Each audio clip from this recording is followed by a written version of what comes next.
যে 10জন 20জন মানুহে বেয়া পাব বুলি আমি কিছুমান কাম কৰাৰ পৰা বিৰত থাকিব নালাগে। যিটো কাম কৰিলে সৰ্বসাধাৰণ ৰাইজৰ বৃহত্তৰ সমাজৰ লাভ হ'ব।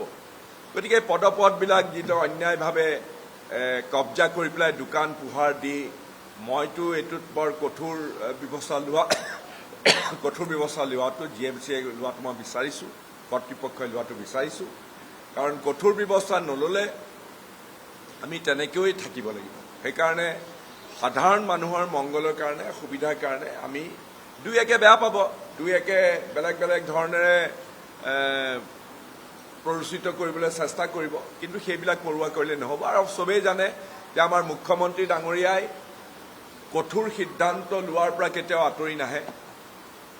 তেওঁ অতি কঠোৰতাৰ সৈতে সৰ্বসাধাৰণ ৰাইজৰ মংগলৰ কাৰণে ব্যৱস্থা গ্ৰহণ কৰিব আৰু গুৱাহাটী মিউনিচিপাল কৰ্পোৰেশ্যনেও সেইখিনি ব্যৱস্থা ল'ব বুলি মই একেবাৰে আশাবাদী আৰু ময়ো এই ক্ষেত্ৰত সদায় মাত মাতি আহিম।